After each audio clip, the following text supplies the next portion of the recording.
nhá. Người Mông dùng máy gọt xám để đan dây. Đây là cách chuyên dụng.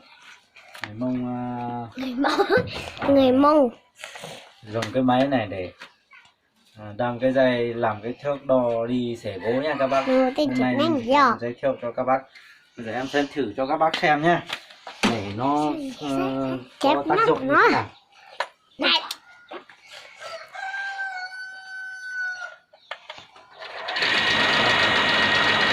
Xoài rất thích luôn.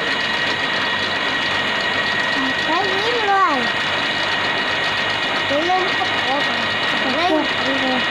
Lên cột rồi. Rồi. Gần được rồi các bác. Rất nhanh. Rất nhanh.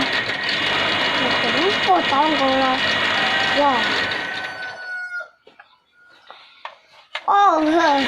Lên cột rồi.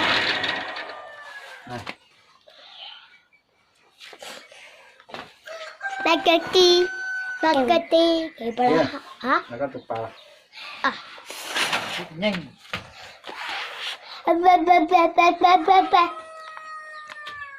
Tại mình nộp tài lực.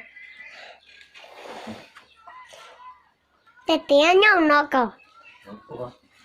Tiếng có nhau nó ế.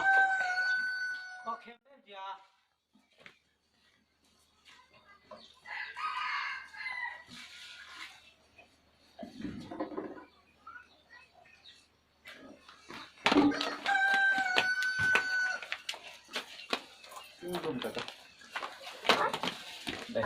Lúc đó em. Rồi, công đoạn tiếp theo là chúng ta dùng bằng tay nhé. Các bạn, đây chúng ta chỉ cần như thế này thôi là đã xong. Đau bụng đi, đau bụng.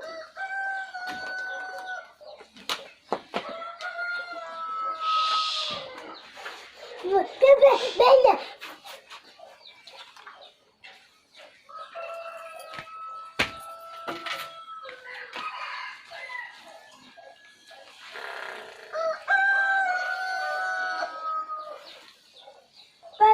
Spaghetti.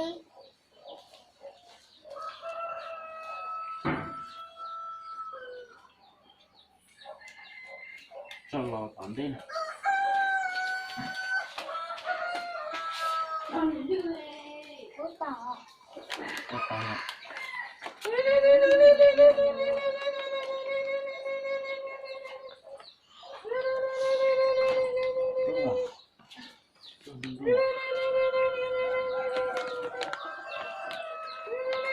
Dạ, trung chàng.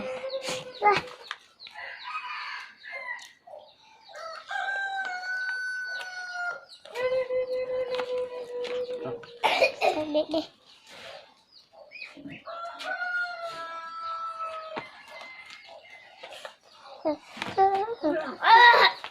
Mua là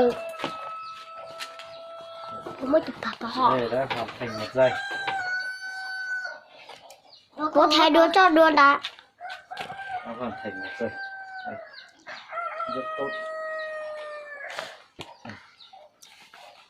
Cảm ơn anh em xem này.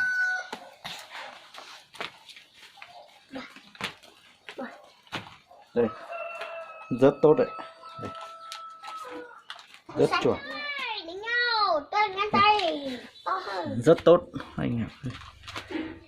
Đây chúng ta có thể mang đi bẫy gà rừng nhé. Rất chuẩn. Loại này làm bẫy gà rừng rất chuẩn luôn. Vâng, xin chào anh em nhé. Video của chúng ta đến đây kết thúc.